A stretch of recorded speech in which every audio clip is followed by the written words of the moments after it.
Here we go. So,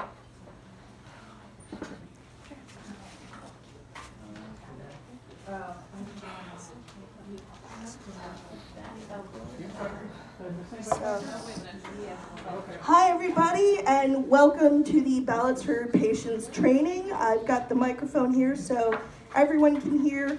This is being recorded, so what I'd like to do is to kind of streamline this and save questions until the end of each section so that people who are coming in to watch don't have, 20 minutes of conversation to get through before they get to what they want to see.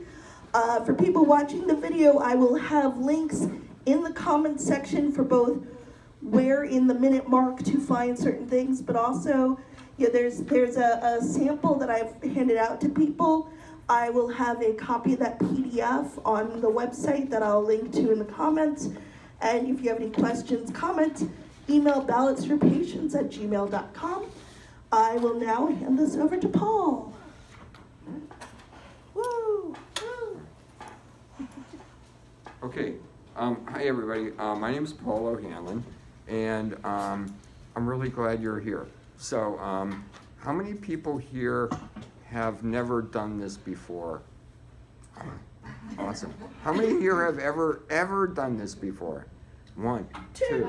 One. Okay, cool. Okay, so if you've ever done it before, feel free to chime in at some point to give your experience. If there's anything that we say that's maybe a little bit different than what you found. So what I want to do is, this is scheduled to go from 2 to 4.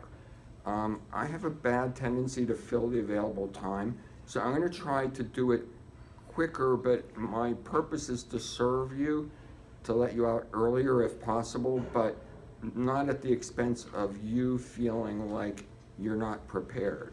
So that means if I think that I've given you all the information, I'll let you go, but if there's something that you still need to know, just stay, and I'll stay until everybody's gone. So, so the first thing I want to do is say a few things, namely, as far as I know, no other city does this, no other community does this, and so I want to just sort of thank you all for making it possible, and I'm really proud that we're doing it here. It's a program that really wasn't feasible until about 2006 when the legislature created this emergency absentee ballot process. But as you'll see, it ain't easy. It really takes an all-day army of volunteers, and that becomes you. So, so the first thing I want to do is give you a sense of the rhythm of the day, because all of you kind of gave us time slots when you're available. And as you'll see, depending on where your availability falls, we can pretty clearly predict what's happening at that time of day. Because as you'll see, we need to keep to a certain schedule if it's going to turn out well at the end. The other thing I just want to say is this. We have a citizens-run election system. On election day, there are 1,300 and some polling places in Allegheny County. There's maybe 5 poll workers per precinct.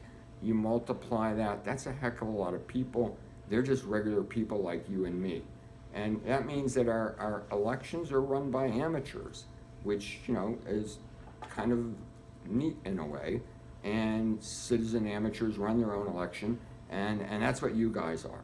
So I say that to say that we all need to both sort of understand what's expected of us, and also that, we're just amateurs doing the best we can. So I want you to sort of do the best you can, but just remember, we're volunteer amateurs doing the best we can. There's a certain amount of chaos in the day. What you'll discover, for example, is we depend on things to happen at the hospital to alert the patients to know we're even coming. Sometimes we show up in the morning, it's not clear they even know we were coming. They may not have expected us. There's all kinds of things we can't necessarily predict. Depending on the election year, we may or may not get objections downtown when we go through the process there. So that slows things up, and we just can't plan on everything. So just know there's a certain amount of chaos. And one of the reasons why we have a fairly clear rhythm in the day is that it's designed to accommodate or be flexible in the face of chaos. So having said that, let me kind of give you a description of how the day goes. I'll try to kind of give you a sense of time frame, like between this time and this time, so that you can kind of map that onto your availability, so that you're going to know, okay, this is about what's going to be happening while I'm available. So generally speaking, we try to arrive at the hospital and get our team together in time to start after they've had breakfast, they've cleared out breakfast, and we're not going to be in their way more than we need to be. So roughly I'm asking the morning teams to show up around 8:30 and kind of get themselves organized, and hope to hit the floors around 9. If everything goes as planned, the day before on the dinner tray of each patient will be a notice saying, this is going to be happening. If you would like to vote by an absentee ballot process, call this number and get on the list. So hopefully when we show up, each hospital will have a list that they've generated, and we can just start from there. So roughly 9 o'clock, we start going down the list. We would have the patient's name, their room number. You would go there and you would be taking one of these big brown envelopes with you. As you'll see in that envelope, and I'm going to go over this more later, but I just want to give you the rhythm of the day. So as you'll see in that envelope, there are 3 forms. Those are the forms that have to be filled out. And then there's a 3-page document stapled together, kind of explaining the program. And that's what we leave with the patient after we leave their room in the morning, because if you've ever been in the hospital, people are coming into your room all the time, giving you all this information, and they leave and it's like, well, what did they say again? Because you've got stuff going on. And so this is sort of like to repeat kind of what they've heard, and then it gives a phone number that they can call during the day if they have questions. Because again, I've discovered people have unreasonable expectations. They think we have their ballot and we're just going to pull it out and hand it to them. And they don't understand that there's all this stuff we have to go through. So roughly from 9 until noon, we're going to be doing the process of going to rooms, helping them fill these forms out, getting them together. My hope is that somewhere around 11 a.m. to 11:30, you're going to be reaching the end of that list. Hi, come on in, take a seat. We're kind of just started, but I'd be happy to repeat anything later for people who are coming in late. Anyone coming in late, this will be online. You can watch the video at the beginning. Yeah, and the reason why we would like to finish that list up by about 11:30 is that all of them will then be essentially a stack of them, and at that point a physician will be made available by the hospital, and we have a volunteer notary for each hospital, and the physician and the notary go through, and the physician has to sign, and it's the physician's signature that has to be notarized. And so roughly around noon, we're hoping each hospital will have completed that process, and then we have designated couriers, drivers, who will be taking those documents from the hospital to the elections office to file. What happens there is that the elections office has a process of everything from verifying the person's registered, what their address is, what their district is, what ballot they get. Each of you essentially has a slightly different election you vote on, depending on where you live and who your representative is and all that. So each ballot is unique per voter. And so while they're doing that, going through all that for each of these, you know, we may have about, I'm guessing 40 to 50 per hospital would be a nice number. So as they go through those 40 to 50 doing all those verifications, what they do is they make one photocopy per each and send that person on their way over to the judge. And they go before the judge and explain that the person's in the hospital. Technically, the judge could ask all kinds of like, well, why can't they go and vote like everybody else? And what we find is that when we say, Your Honor, they're in the hospital, that's all they need to know. It's good enough for the judge, and then they sign. It might be objected to. We've had situations where every one of our applications were objected to. We haven't had any of them thrown out based on the objection. So far, we've always been able to convince the judge that we're a nonpartisan entity, that we're not here for any particular candidate or party, and that we're essentially here to serve voters. And that's good enough, has been good enough in every case for the judge. So I'm confident it will be good enough this time as well. So then after you get to the judge, you go back to the elections office. They have now hopefully printed out all your ballots. You get everything. And what we hope is by 2:30, those ballots, which will now be in each envelope that has on the outside the patient's name and their room number. Hi, come on in, and you just missed a little bit, and I can kind of catch all of you up. Anything that's been missed will be on the recording you can watch later. Exactly, that too. And hi, welcome, come on in. There's still a bunch of chairs over here, I think. Okay, so what that means is if you're at the hospital between noon and 2:30, there ain't nothing happening because all the paperwork is downtown and all the action is downtown. Roughly around 2:30, I'm predicting, the couriers will get back to the hospital, and now each of the envelopes will have the actual ballot inside.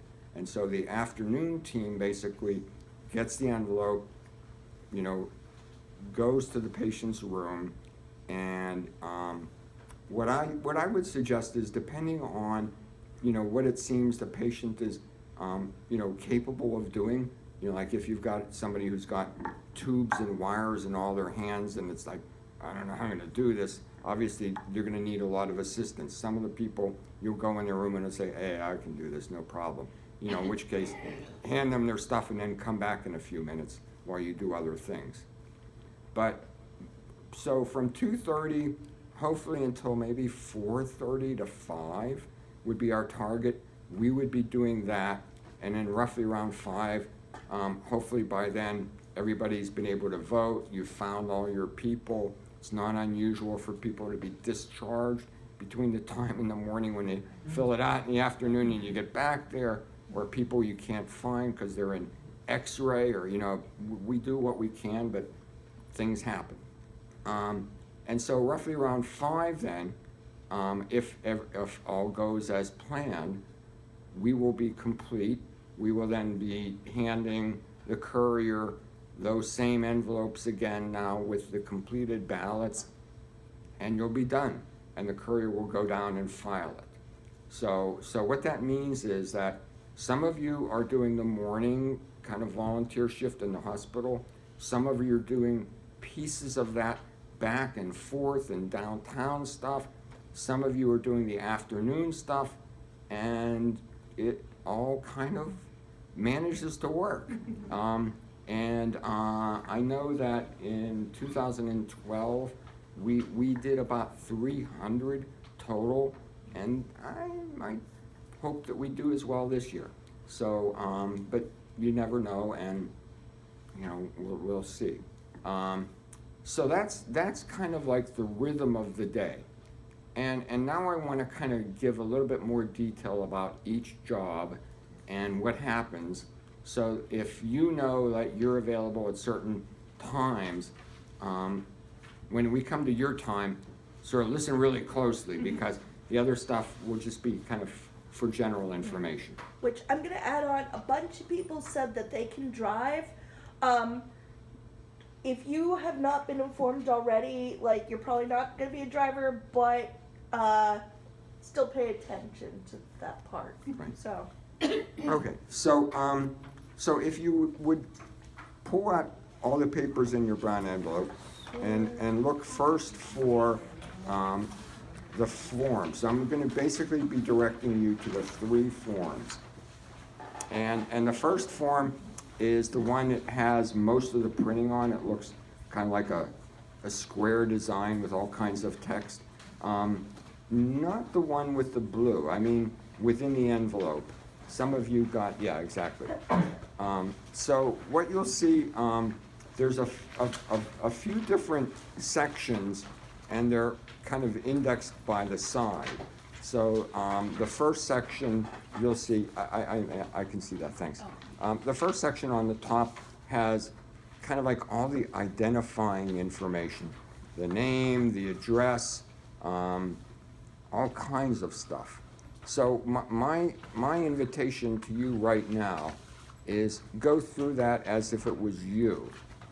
And you'll see that some of it's really easy, and some of it, like, you're not even going to be sure what your ward and district is and all that. Chances are the stuff that you're not sure of, I'm going to tell you, just leave blank, okay? Because just as much as you're not exactly sure what ward and district you're in, nobody is. And the elections office doesn't trust any of us to be right. So whatever we write there, they have to check anyway, because they expect all of us to be wrong, and mostly we are. So don't even fill that in, okay? And nobody's going to know that. Everybody's going to say, well, I don't know what this is, and the answer is, don't worry about that. We need some form of ID. So it asks for either the person's state ID number, which is the driver's license or a state ID, or the last 4 digits of their social security number. Most everybody knows their last 4 digits. That's kind of like quick and easy. It's not as if one's better than the other. They're both good. In the unlikely event, I haven't encountered it yet, that somebody has neither, there is a process, but the chances are that they have a social security number and they might have forgotten it. And that's more likely.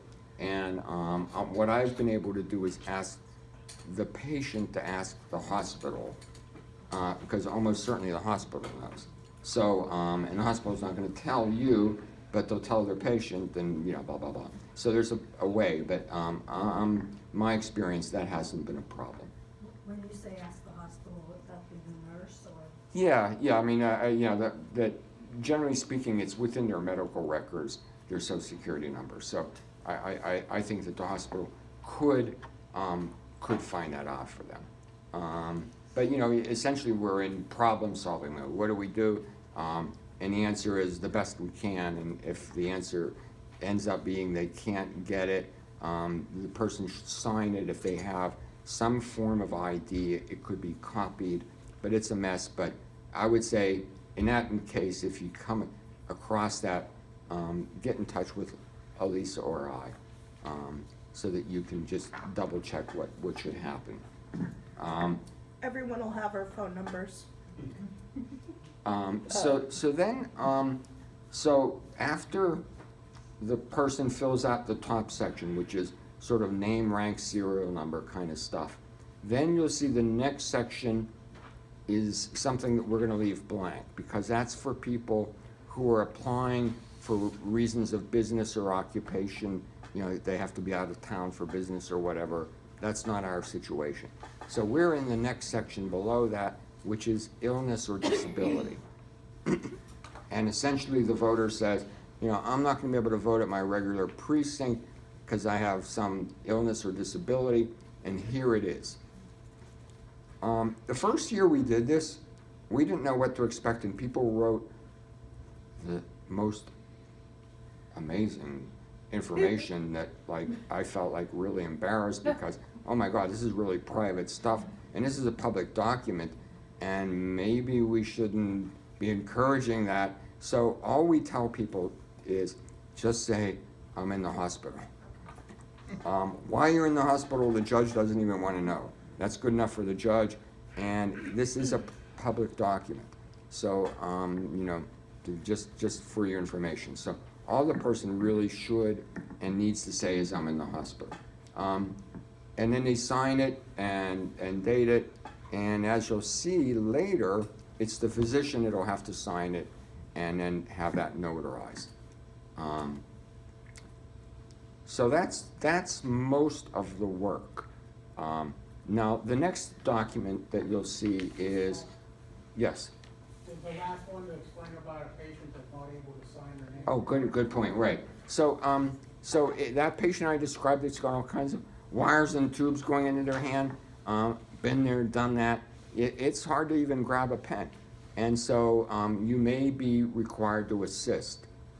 At some point, it shows that the voter would either make a mark, which is literally like an X or a line or whatever they can make. It doesn't have to be any particular mark. And then it's witnessed. And you would be that witness. So you would witness their making of their mark, or that you've provided the assistance.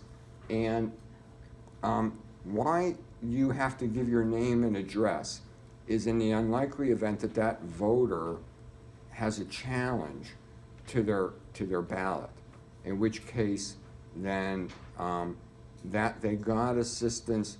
It's feasible but unlikely that you could be contacted to verify that, yep, I was there, I witnessed them making their mark, blah, blah, blah. So that's the reason why I have never found that that actually occurs, but that's still the reason why it's asked. Yes? So we would put that just like beside the mark that the voter made, and then there's like a little white space there, and There's an actual oh, there's an extra section. Yeah, down at the very bottom. Thank you. Yeah. Yes. What about us filling out portions of the upper boxes or a family member? Perfectly okay. In fact, experiment a little. You know, because you're going to be more familiar with this form than the person in the hospital bed, it is faster, I find, to fill it out myself.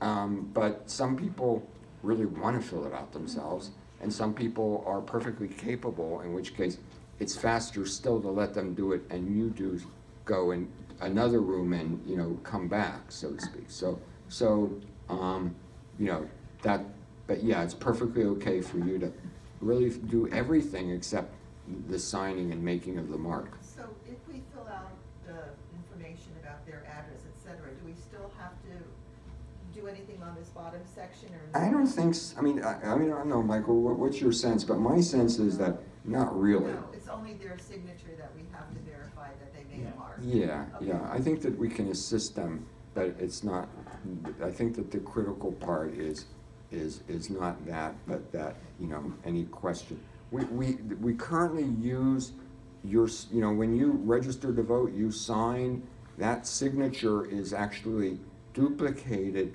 on the poll books. So when you sign in on election day, you know, you get in line and you sign in, technically what they do is they compare your signature with your signature card that they have on file.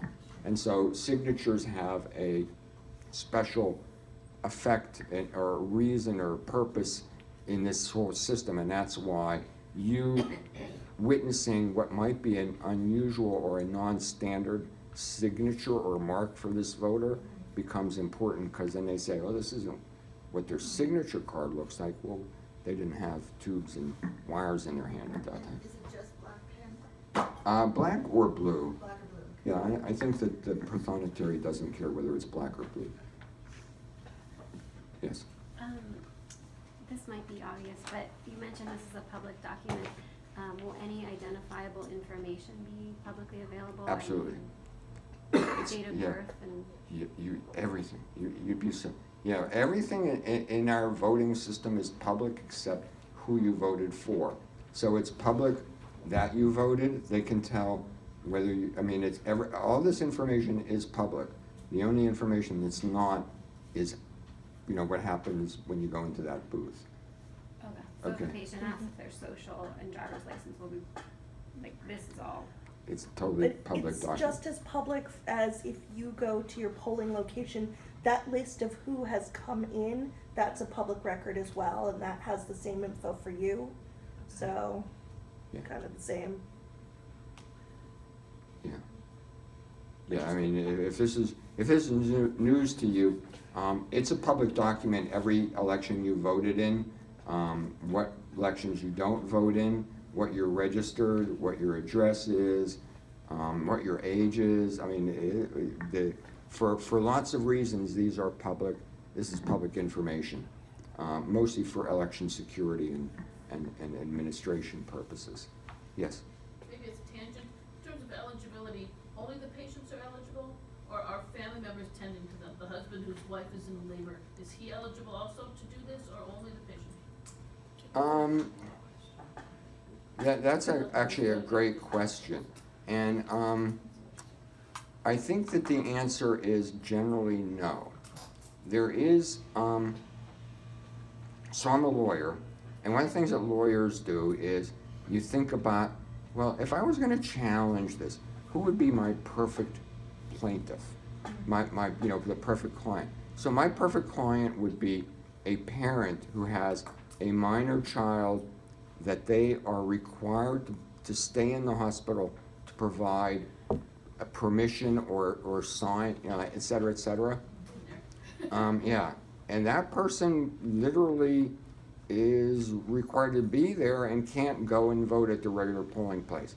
That's very different than just a family member who isn't, you know, just wants to stay in the room. You know, so I think that the judge, my experience, the judge would be saying something like, why can't that family member go and vote in their polling place? And if I can't give a good reason why, they're not going to sign it. So the short answer is probably only the patient. And if it was a really, really interesting, compelling case for why this person can't vote at their polling place, again, give me a call, because that would be something that we'd be interested in probably doing. But what I can tell you is that there was one year that we didn't exactly try to do it for family members, but we tried to do it for hospital staff who were being asked to work double shifts. And after doing that one year, we discontinued because it got a bit messy, because we were getting a lot of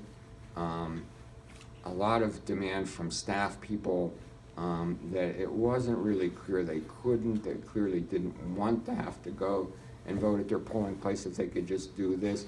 And they didn't quite understand that if they filled the paperwork out in the morning, their ballots might not be back until late afternoon after their shift. It was a mess, so we decided we really need to focus on the patients, but I think that a family member who is required to stay would be a compelling. If, then how would the illness or physical disability part apply if it's a family member? They're not ill, my mom's ill. Caregiver, legal caregiver. Legal caregiver would. Well, I mean, it would be a bit of a stretch. Yeah, that's right. Okay, so. And that's why, you know, if we were gonna do that, we would probably have to have a fairly compelling plaintiff.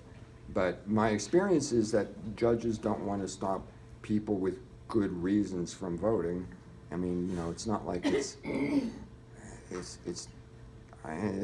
a minor thing to let them do. I mean, it is their right to vote. It's just that they're doing it in an unorthodox way. But still, I think that it is a stretch. Therefore, you know, we would really only do it if it was really compelling. So let me stop there. Are there any questions? Okay, so then I finished the first form.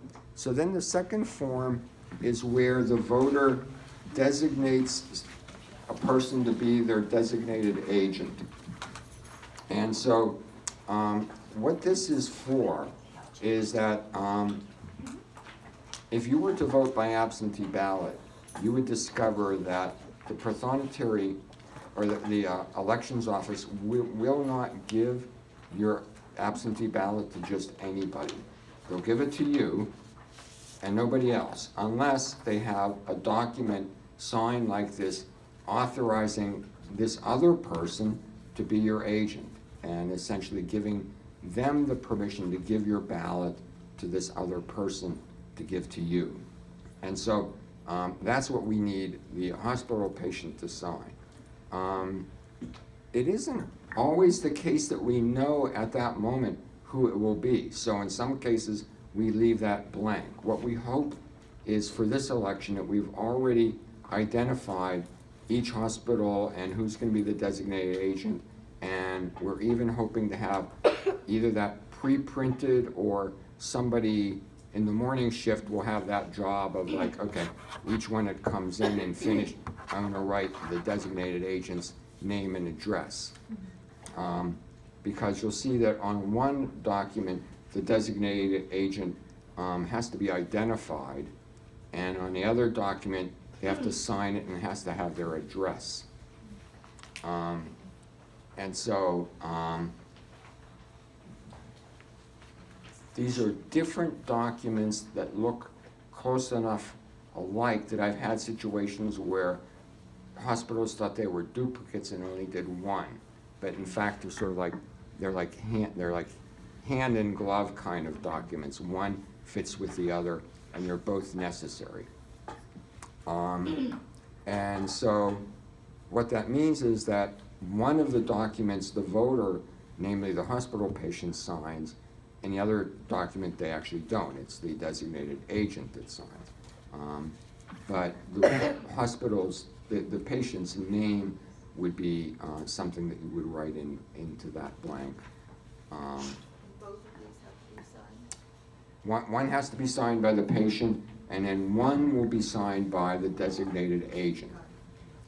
Okay, so let me kind of translate what that means. So as I said, the prothonotary is not going to give the ballot to just anybody. So the designated agent, as I described that, the sequence of the day that the couriers will take the documents downtown and they'll be filed, everything that's done with the elections office will be done by the person that's named as the designated agent. Okay, so that all the interactions that the elections office has from any particular hospital, you know, let's say, for example, McGee Women's Hospital, all of their ballots will be handed to them by the same person. You know, you know, that interaction will all be the same person, and I think that that's essentially what's required. Yes. When it says disabled voter, do you have to say illness or? No, that's just, you don't need to say anything there. The truth is that it's just, you know, the form. Somebody who's in the hospital. Yeah, exactly, right. Right, yeah, quite. On this certification of designated agent form, there's a sentence that says, I certify that I'm not acting as a designated agent during this election for any person who does not live in the same household as the above named voter. Yeah. That seems to contradict what you were saying. Exactly. Yeah, that's an excellent question. And so what I can tell you is this. Yeah, it's a very confusing double negative sentence that the first time we discovered it was actually in 2008 in real time during the election, and it was like a matter of parsing this sentence and trying to figure out what exactly. So essentially what it seems to say is exactly that if you're, and so let me explain what I found out. This sentence is based on a court case out of Philadelphia, seems they all are, and what was happening there was that one particular campaign was showing up at the elections office with literally boxes of this stuff. Boxes of applications for ballots, asking them to hand them hundreds of ballots, and the elections office said, you know, this looks like it could really be subject to fraud and abuse, And so they wouldn't do it. And there was a lawsuit, and essentially the Commonwealth Court said, you know, we agree with the clerk's office. That seems kind of iffy. But the court said, we're talking in terms of like a campaign here, and we're not sort of saying that's not okay in a situation like a hospital or a nursing home, and we're going to leave that decision to a judge that confronts that issue. We're just saying in the normal course where it's regular people in their neighborhood, we just don't want boxes of these things being kind of handed around because it's too ripe for abuse. So since the court explicitly exempted hospitals and nursing homes, essentially what we plan to do is, in the event of a challenge, explain that we're not affiliated with any campaign, we're nonpartisan, and that we're, you know, explain the program to them. In the past, that's been enough. But that's an excellent question, and that's why we are prepared to deal with it. Yeah. So in the one where you need the voter's signature, again, if it's that situation where the person can only make an X, do we put our name again, or how does that work? It wouldn't hurt, but I think that since you would have to sign on that first page, I think that that's good enough for all of those, because they're kind of handed as a unit of documents. So, I would say I've had situations where it was a little bit less clear. Well, do these documents go together? It doesn't hurt to write, you know, assisted by or blah blah blah. But I think that first section the first page is enough for all three. Yes. I have a question about, so when we're approaching these patients, and if they're not considered alert and oriented, are we to pass them over or still offer? Like, what do you do in the case of they have like cognitive decline? So the short answer is that they have every right to vote. There are no competency requirements in the state of Pennsylvania. Right. There are some states that have restrictions that actually cost people the right to vote. Pennsylvania is not one of them. Pennsylvania this is very explicit in the Constitution of Pennsylvania and in court cases that there is no competency restrictions on voting here. So, which I get people laughing, but from a disability perspective, this is really important because, it's a real ugly it's slippery possible slope. to say that I shouldn't be able to vote because I use a wheelchair, or my friend who's schizophrenic but is, you know, medicated and fine, you know. So it's not really a laughing matter. Just saying, please. Would we leave the paperwork with them and come back then? Is that what you would recommend? Well, I think that there's two kind of ways this could occur. Number one is where it's not really clear that the person is even awake or able to give instructions. And in that case, it might be that the voter is just unable to vote. There might be another situation where, you know, you talk to the voter and they seem a little disoriented, and you say, okay, you know, I'm here to help you vote, and they apparently know who they want to vote for, then sure, you know. But I think that it's really the only issue is I see it is the person going to be able to vote? Can I assist them such that they can complete this process and have it not be my decision but theirs? You know, and if so, then I would say sure. And if it's not, then, you know, it's mostly because I just don't know how I can make this work for that person. Michael. I was going to say is, I haven't done it, but my wife did it in 2016. I believe she'll be coordinating the Shadyside Hospital volunteers. But you should interact with the nurses. When she did it in the 16 election at Shadyside, she said the nurses were very willing and helpful.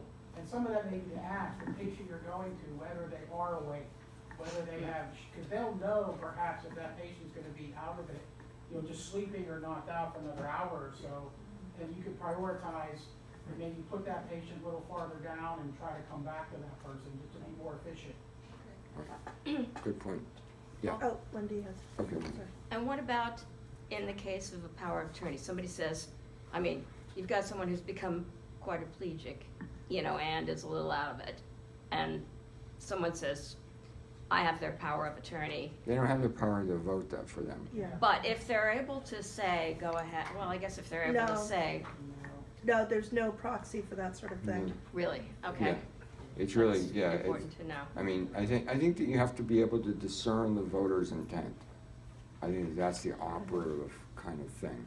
Okay, and then I guess that eliminates the necessity for the power of attorney anyways, unless there is a physical signature for something, you know, maybe it's like managing their investments or something that they're not doing like Yeah, right there. there's no Okay. power of attorney for voting.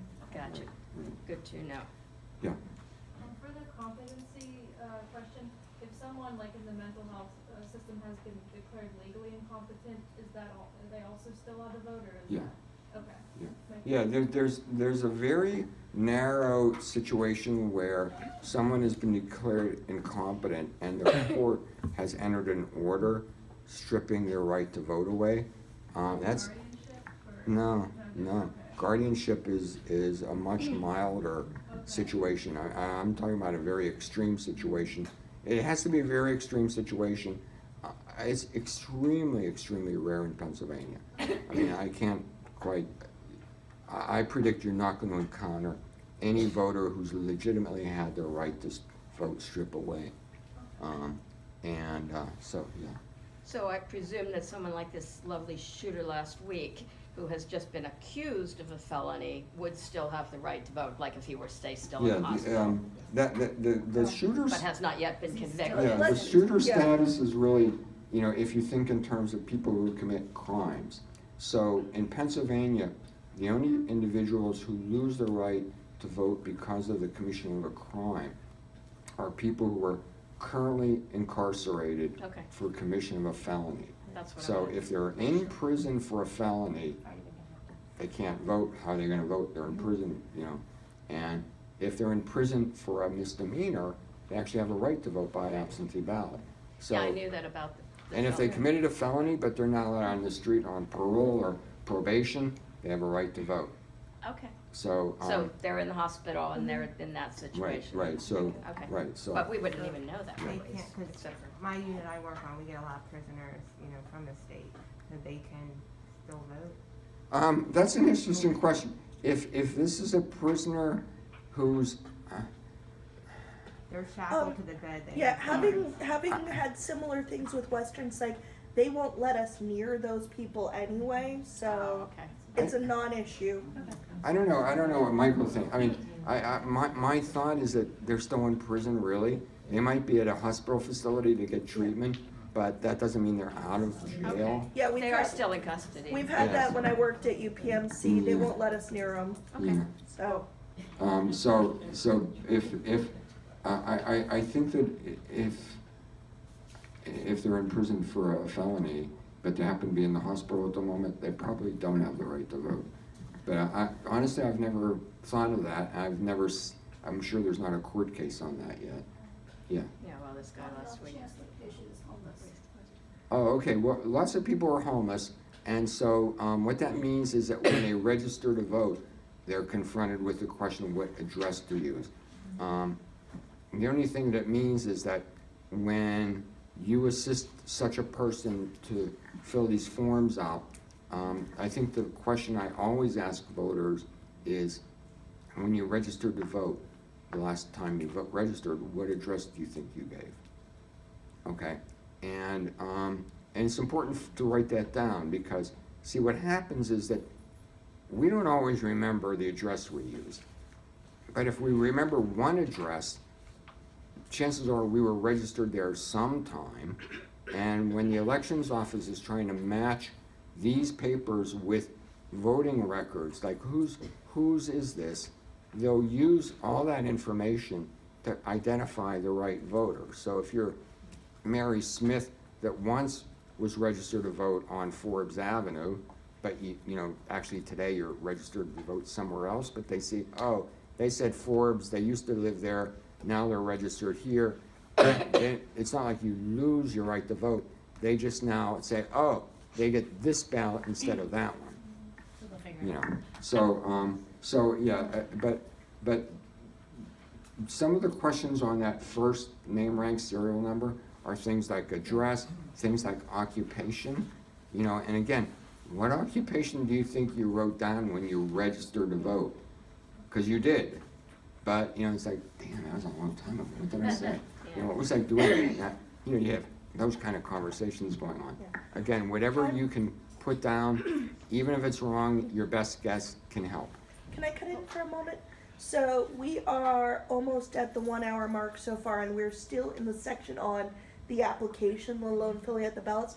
There are going to be a lot of like what ifs. So A, Paul and I are going to stay afterwards and answer a lot of those questions, and B, part of the job of the hospital lead is to, you know, contact one of us if one of those what ifs come up, because they don't come up as often as you think, and a lot of them are pretty common sense. So May I ask just one more question about the address, because this is something I ran into several Paul, times careful, last you're gonna, time. Paul, don't turn anymore. I know.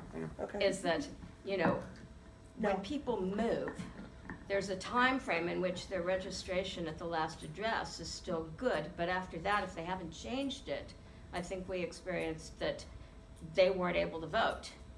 Well, because they, you know, they had moved from, you know, their home into a nursing home on the other side of the world, and yeah, okay, so you're. so how, I mean, how might that apply to the homeless people Well, as okay. well? But Well, both of those. Yeah, I think there's different things going on.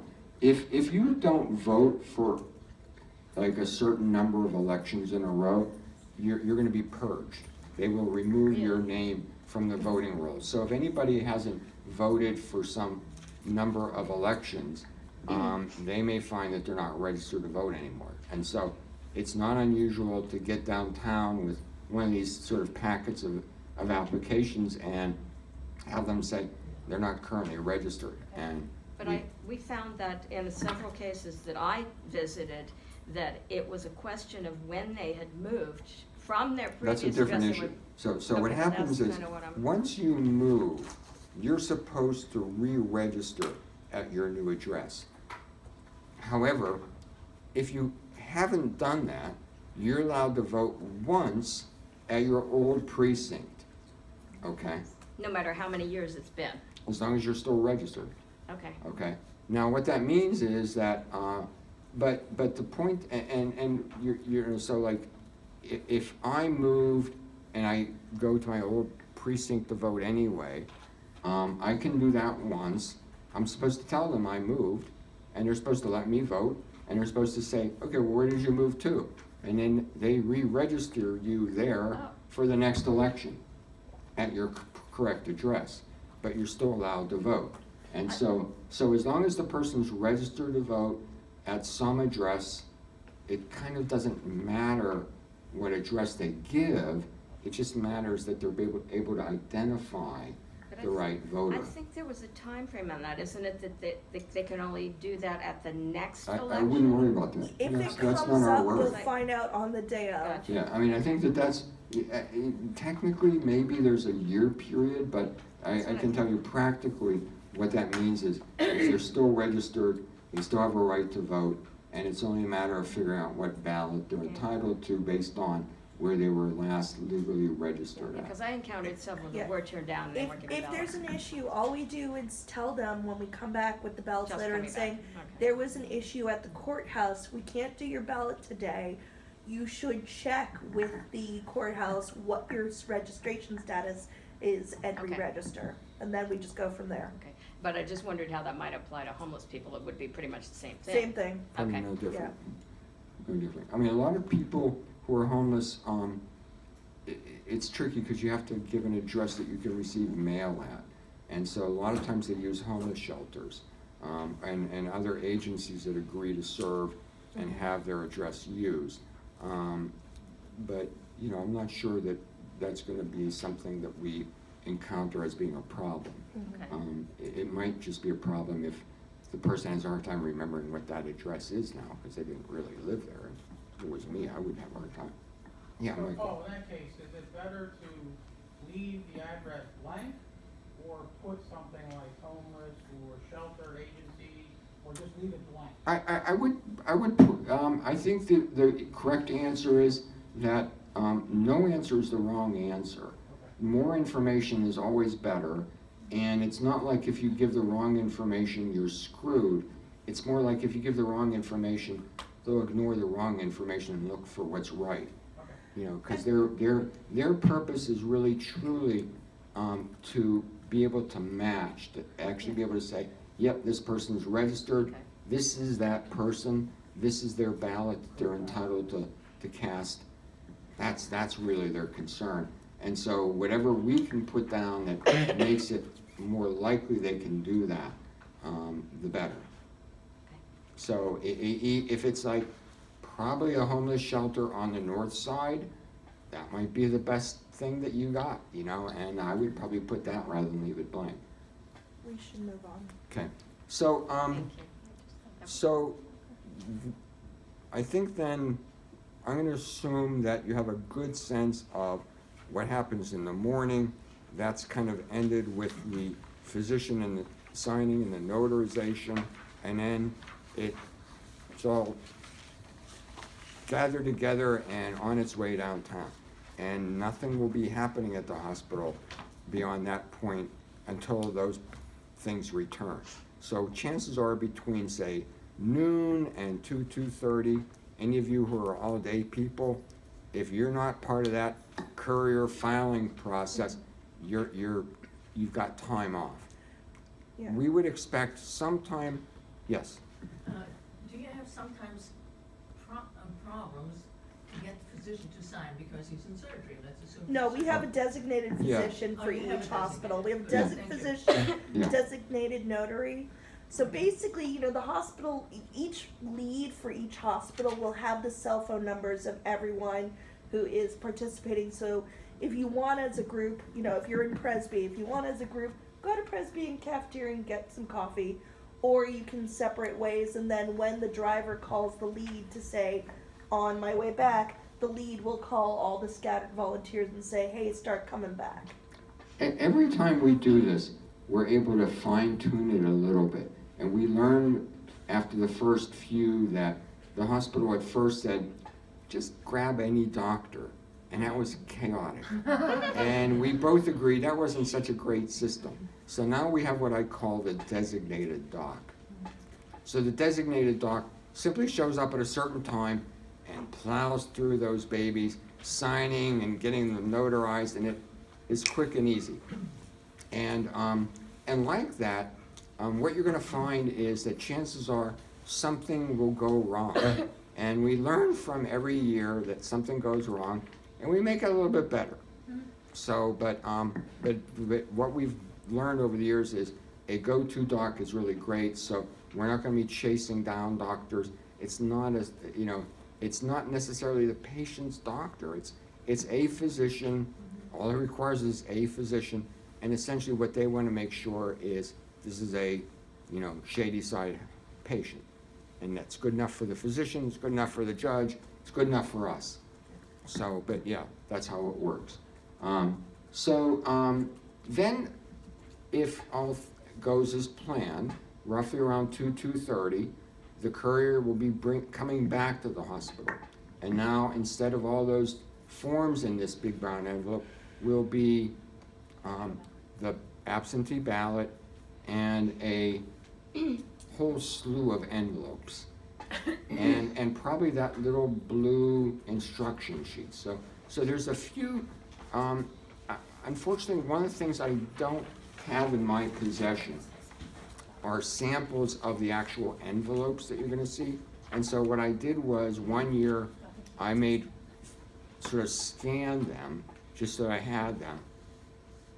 And so let me kind of explain. So this is really for people who want to know what they look like and can't get access to the couple we have printed, I will have a link on the video, which I'm going to email later. I'll have a link to the image files, so if you want to like find the section in the video and look at the image file, that will be an option. I'm sorry, I just missed what that was about. The ballots. So in the afternoon, to look at them, right. So in the afternoon, right, you'll get the same looking envelope. but instead of the forms will be the ballot and the envelopes that it has to go on in. And the reason why I'm making a point of this is that those envelopes are strangely important.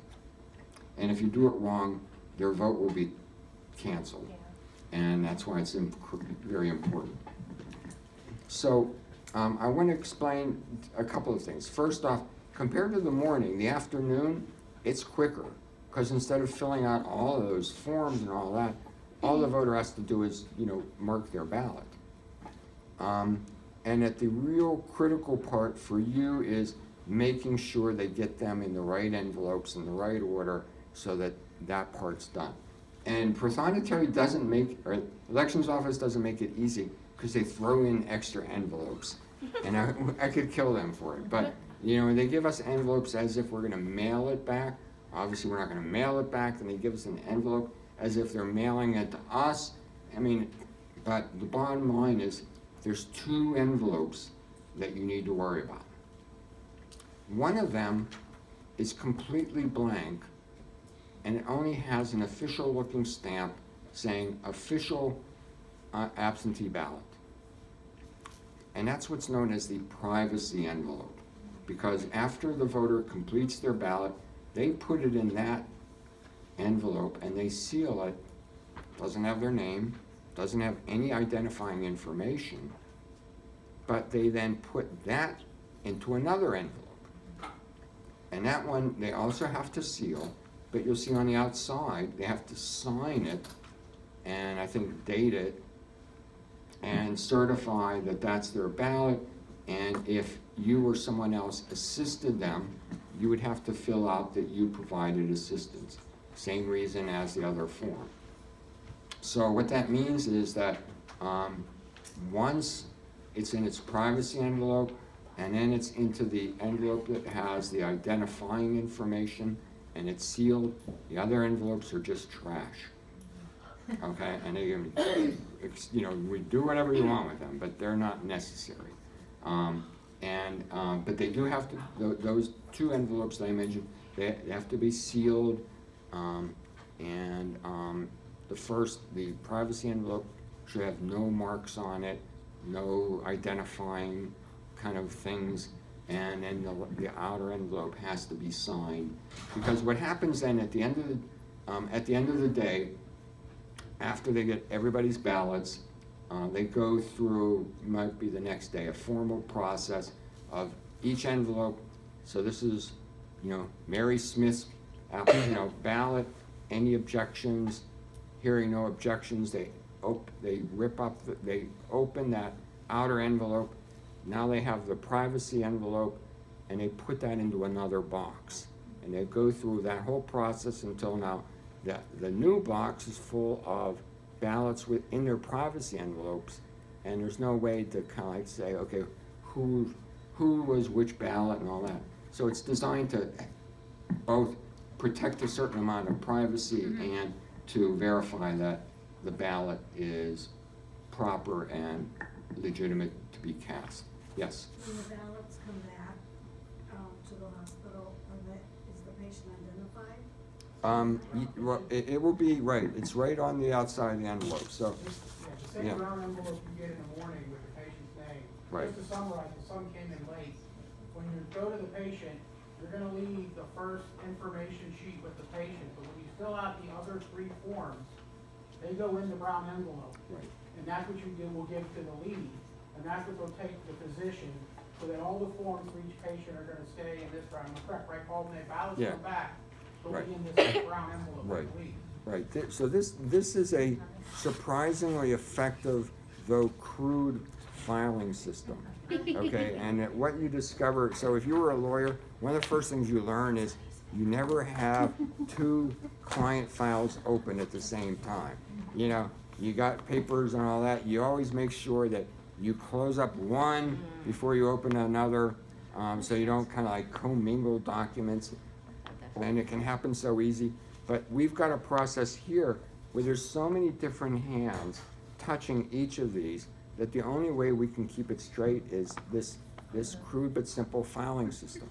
And so when you're done make sure it goes back in the right envelope.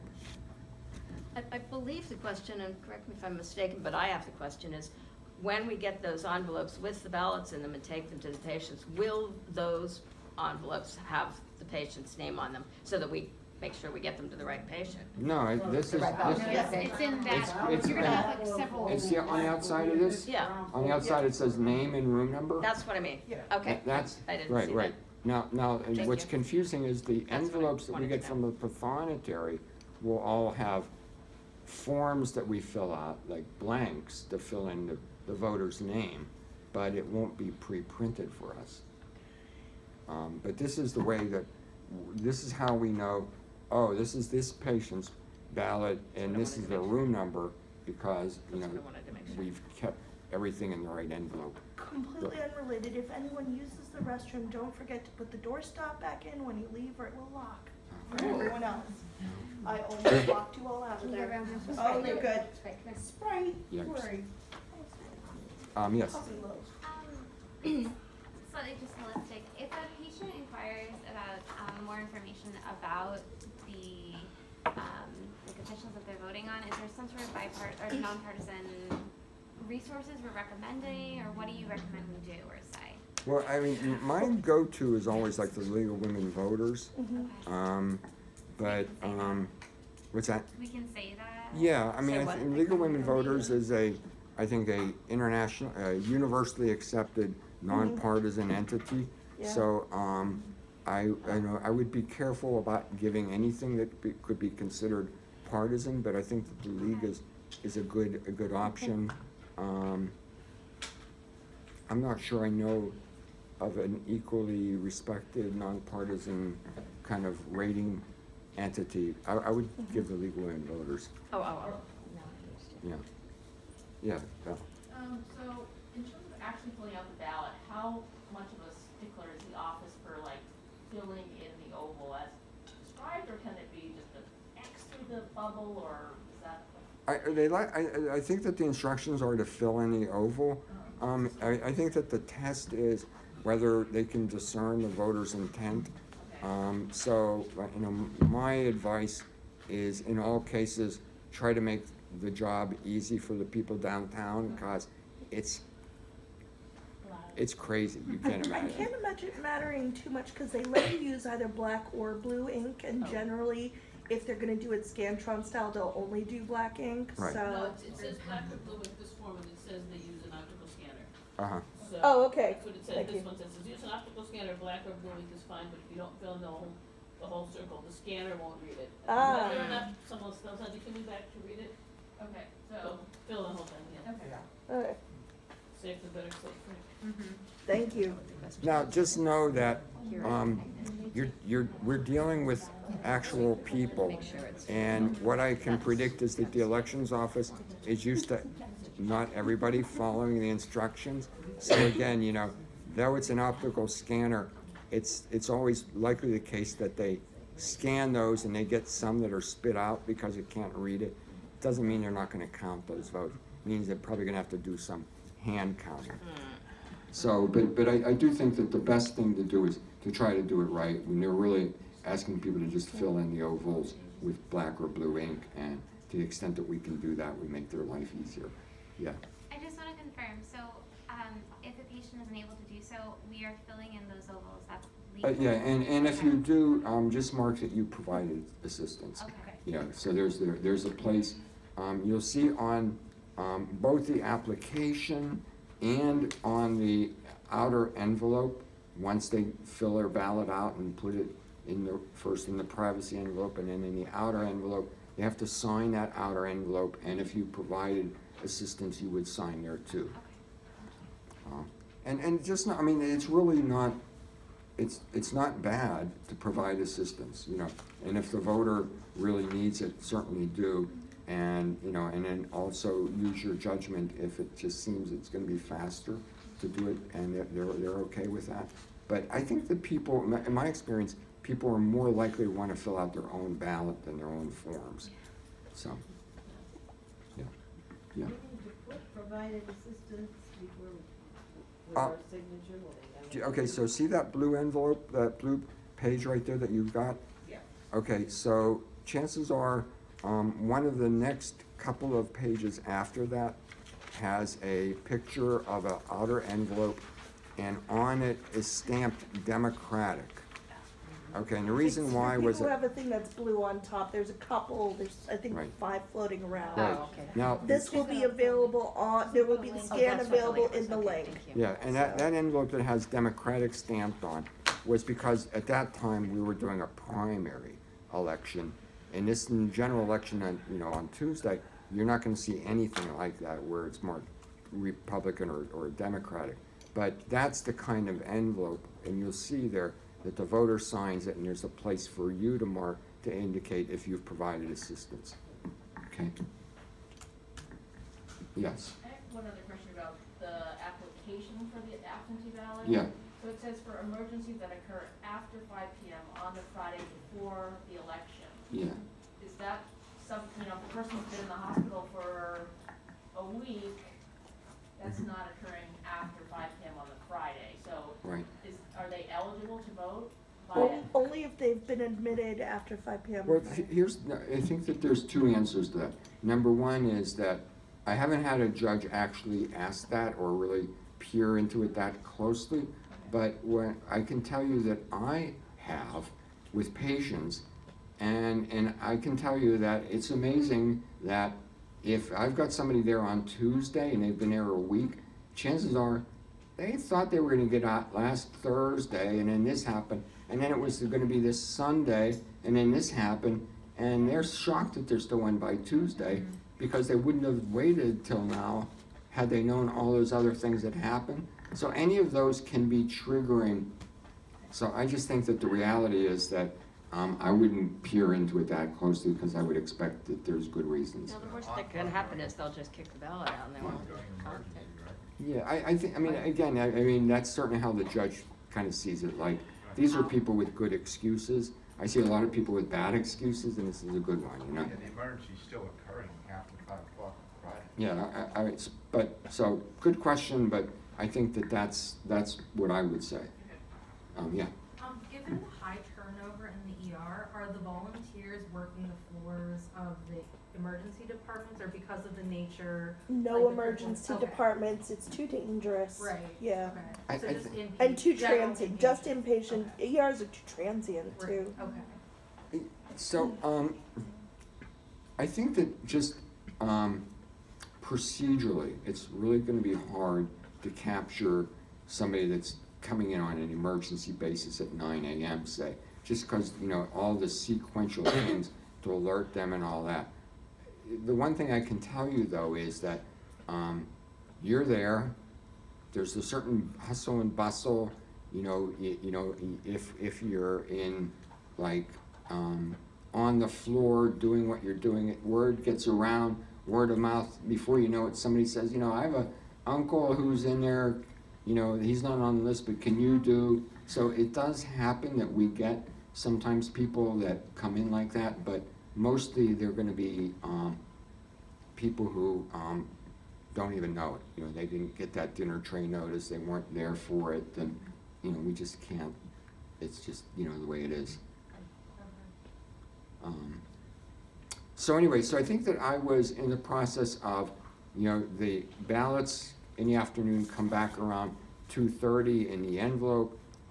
It's kind of a quicker and easier, get it to the right room, let the patient fill it, make sure that they get it in the proper envelopes, and then you bring it back to your central location, do the next one until you're done. And what would be great is if we're done by, say, 5 for every hospital. And it doesn't always happen, but I'm reasonably confident we might be able to do it this year, but we'll see.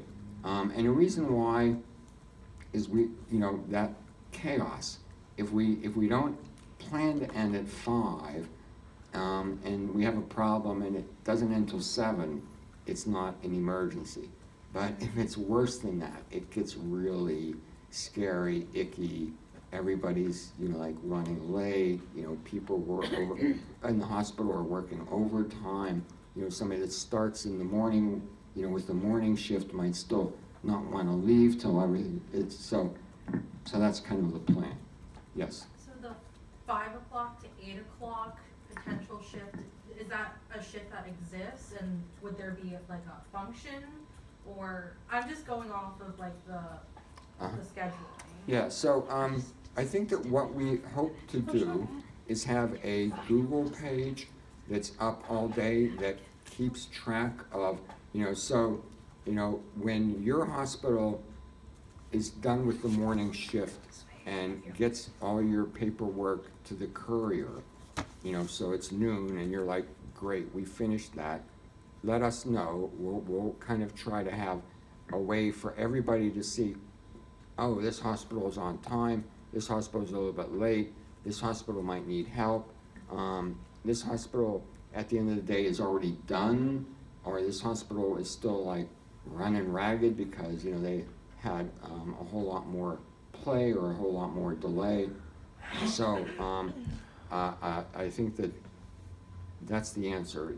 It's a little bit unpredictable, but what we will try to do is for people who have sort of like slots that it might be that there's a use for them and it might be that there isn't. And that what we hope is that we have a mechanism for you to check in if you're needed. And because I don't want to waste anybody's time. Yeah, Michael. Hey, Paul, I just wanted to point out, particularly with Shadyside Hospital, going from the 2016, because they have the Hillman Cancer Center, the process in the morning of getting the applications and all those forms can be longer, because a lot of the times on those wings, as the person with the forms, you will be required to completely gown. Booties over your foot, a full gown, and a face mask, because some of the patients, because of their challenged immune systems. Don't worry, I'm making sure Shadyside gets extra Okay, that's what I volunteers. say, but if you're done somewhere else, that's why what Paul's saying with Google could be very helpful, because at least in that past election, the timelines were different than there because we incurred, all those kind of situations. We actually have, and part of the job of the hospital leads will be doing this if your other hospital finishes early. I put on the ballotsforpatients.com website, if you go to the far right, there's a section called Day of, I think. It's called Election Day. There is a sublink called Day of Progress, and if you go to that, each hospital, I have listed as where they are in the process. Leads will contact me throughout the day to inform me where their hospital is in the process. I will boldface that. So if you are done at your hospital at 6 o'clock and you want, go to that page, see who is behind, have, your lead contact me, and I will tell you, oh my goodness, we need more people here, or don't worry, we're pretty close to finished. Go home and have a beer. How many hospitals do you have? So we have a total of 8 participating hospitals. Passivant and UPMC East, and what else? There's one other that provides their own volunteers. No, those are the two. Oh no, that's right, because we don't have St. Margaret's on board. Passivant and East provide their own volunteers for the day of. We just provide notaries and the courier service. Otherwise, we've been trying for ages to get other networks on board, but so far UPMC is the only one who has been participating. So we have groups in Shadyside. We have kind of a conglomerate group of Presby Montefiore. There's McGee, there's Mercy, and there's McKeesport. So. And on Monday, Monday we have a small Whitbeck. team we're doing Western Site Whitbeck. They wanted to do it Monday, so we are making that work, because You want to get them to vote? yeah, so if anyone happens to be free Monday, let us know afterwards, because we could use people. So, What if that I yeah. have an We appointment? used to didn't get your people in McKeesport. I If- don't think I ever responded to What's your name? that. Lynn Berman. Limber, let me put you in. I can't because we have to, and I finished with Braddock at about 3:30. So you want to be at McKeesport. Yeah, I can do that. That would be great. Be great, yeah. Perfect. I will add you to that. I could do some morning on Monday at Western Psych, but not. Let us know afterwards about Okay. Western Site, because that's a separate entity. Okay, question. Is AGH not included? No, Yeah. they are, we have been trying for Yeah. several years to get Allegheny Health Network on board, so AGH, West Penn, Jefferson Regional, no, that's their own thing, Well, but, yeah, if you have any contacts Yeah. with that network, we've tried to kind of crack into that system, Yeah. but we failed so far. they're very good at ignoring my calls, That's so weird. I think that must be a trick, or, you have to know the right person, but we've failed at that Yeah, so far. we've got, I'm trying to work, because we got, last year, if you haven't seen, and I can email this out to people if you're interested, we got some phenomenal media coverage last year. We kind of used, I hate to use the term, but we used McGee as our sort of propaganda hospital in air quotes, because a lot of people might be embarrassed that they wound up in the hospital, but no one's embarrassed that they just had a baby. And so there's 3 lovely articles, I think it's TAE, WESA, and the Incline or Public Source did beautiful articles featuring 3 gorgeous new moms who were able to vote and their beautiful babies. And so hopefully we'll have some of that again this year, but yeah, if you know. But even the good publicity wasn't Yeah. enough to No, smoke out the I have AGH been- network, so. I went in person and they just are like, oh, we don't know who to talk to, so But anyway, so working on it. Yeah, so What if you far, just call only the different color? UPMC hospitals that we named, President. and next election, we're always hoping to do better. Yes. Parking, if you do a hospital. Yeah, I think that the hospitals will provide parking passes for all the volunteers. So each hospital has a, Yeah. kind of a patient relations kind of a staff person who will be our kind of primary, person that we'll be relating to. And I think that they've always provided those to volunteers. So, is there, I'm trying to think. So the only jobs that I haven't really described in any detail are the kind of the courier filing jobs. And we're gonna need one for each of our 8 kind of hospital units. And so I think that. There's only one we still need for, I believe. Yeah, so I think that some of them we've already lined up, but others we haven't, but I'm not sure it makes Michael, sense you to. want to do Shady Side, right? What? You want to be our courier for Shady Side, right? Okay, you can have. Good, if you perfect. want me to be a volunteer with patients. We want both. Okay. Yeah, all right. I'll buy you beer later. Yeah, I'll warn you. I'll warn you, if you volunteer, we're gonna try to use you up.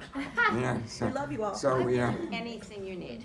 yeah, so, and I really appreciate that Anything you there's a need anywhere. willingness like that, And you so. were about to say? I was gonna say, I haven't signed up for anything. I feel like I would, wherever you need. I mean, I'm a teacher. What was your name? I'm Gretchen Gyrich, G-Y. Okay, yeah, I have you in here somewhere.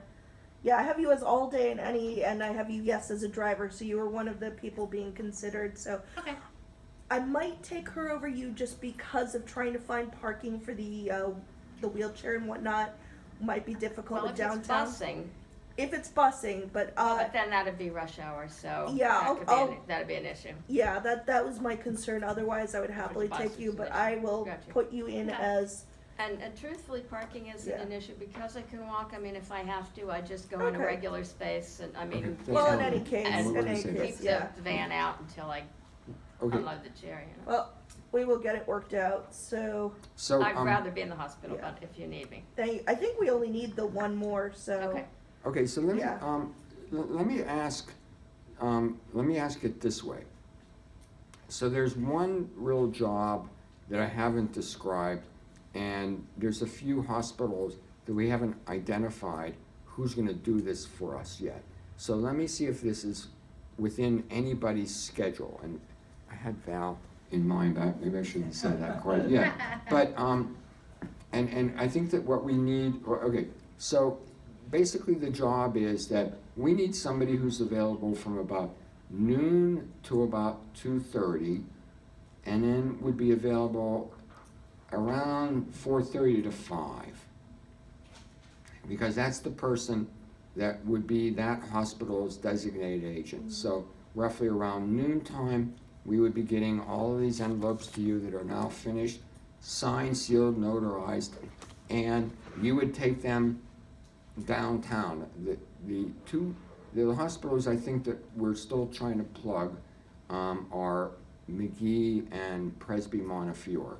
So Presby Montefiore and McGee are really close, very easy. Hop on the bus, head downtown, hop on the bus back real quick and easy. And what we would be looking for the person to do is be the one to take them down, go to the elections office, file those babies, walk them over to the judge, explain that we're doing this for this hospital. After the judge signs it, walk it back to the elections office, get your ballots, get them all in the right envelopes, and bring it back to the hospital. And the only thing else then left is around 4:35 when you're done getting all these babies. They're now full with the completed ballot signed, envelope sealed, and you take it down there and you hand it to the elections office and you're done. So that's the difference in the driver. Yeah, well, it could be. It's different from the driver only because Passivant, we're trying to get a designated driver to actually bring those babies downtown for us. Wait, So- is Abigail Chen here by any chance? No. Okay. So I live in the North Hills, if that helps, then maybe drive around. I mean, wherever you need me. Yeah. Okay, so show of hands of people who potentially would be available during those time frames. Because maybe what I would do is ask you to sort of like stay, but and what I would do then is say, for the rest of everybody else, what questions you have left, because I can let the rest of you go and just talk to the few people who are going to do that. Who are the people who had their hands raised? What are your names? Carol. There's a lot of you. Just stay afterwards. Yeah. Okay. Just for my spreadsheet. So let's focus just on the morning and the afternoon, or any general questions you might have. Yes. We're both of us have the same question. How do we know if we've been assigned to a hospital? That is, I literally, during the course of this entire day, and in fact, hey, I got 2 more. I have had 5 people sign up during the course of this training. I just have a new email. So I'm getting an influx. So basically anyone who emails me up to midnight tonight, I want to assign. So in the interest of not having to change things around 5 times and confuse you, I think about noonish tomorrow, I will send out the official email of who will be where. A lot of you have given your phone numbers and stuff. Don't worry, it's not going to be in the general emails. It's only going to be your lead and Paul and me who know it. I'll have Paul's and my email or cell phone numbers in the email as well. Please God, don't email me or call me at 3 in the morning. My phone called me at 2:30 in the morning, on its own. Anyway, And the lead will be We've got leads assigned for everyone everywhere except for Mercy. So again, if anyone at the end feels comfortable, really it's a communications role in terms of being the lead. So, I know a couple people sent emails saying, yeah, I might be comfortable with it. So come talk to me for a couple minutes afterwards, we'll figure it out. If nothing else, I have an app that will randomize so we can figure it out. Oh, that's cool. Yeah, question. So if we're doing Western Psych tomorrow, what's the arrival protocol of that? Okay, if you can, anybody who could do Western Psych tomorrow, the plan would look kind of roughly the same, that we would try to have a team showing up around 9. We would probably be finished with the applications around noon. I was planning on doing the filing, unless somebody else wanted to go downtown, come back probably around 2:30 at the latest, I'm hoping. And then I'd have another team just to kind of finish, getting the ballots to the patients and all that. So, so the real time I think that I need folks are kind of the first 3 hours in the morning, 9 to noon, and then probably about 2:30 to 5. Yeah, I would be on that too. Okay, awesome. Chris, didn't you have a hard time Oh, What's your name? Chris Sievers, S-I-E-W, First name, Chris. C-H-R-S? Yeah. No, I don't have you in here, so. I thought I got an email that you did register me. Okay. Oh, well, wait, hi. Chris, C-H-R-I-S, Yes, Hebers? S-I-E-W-E-R-S. Hold on, let me give me a moment. Mark you as unread. S-I-E-B-E-R-S. I don't have any emails. Just say S-I-E-W. Oh, sorry, S-I-E. W-E-R-S. Here we go. I sent you an email saying if you could send me name, phone number, times available. I never got anything back from you. If you want to On the come, way, yeah. if you want to come over here at the end of this, I will happily sign you in. Right, I'm sort of pushed for time, so if you could take me early, that would be great. Okay, well, do you want to just email me back with that info and I will get you in? Or, I don't want to give my phone number on, I'm going to give you a card with my phone number, call me. Okay. So, yeah, keep going. So what is the best website or what is the best portal? Ballotsforpatients.com. Okay. It is not completely complete. There's a lot of, work in progress going on, but the relevant info will be there with the day of stuff, including, by the way, if anyone contacts you in any way saying, I want to do this for my loved one at a non-participating hospital, that is on the webpage. There's a whole description of how to do it, which will also be a good refresher for you to read through if you want to just read through the process again, because it has everything written out. Does it say that you have to be a member to get information? Nope. Nope. Some of it, if anything says password require, ignore that because that's just stuff I haven't put on the page yet. But like the important stuff is all there. Okay, so let me just, show of hands for tomorrow at Western Psych, either the morning or the afternoon. 1, 2, 3, I think she said 4, 5, okay. Okay, that should be good. Okay,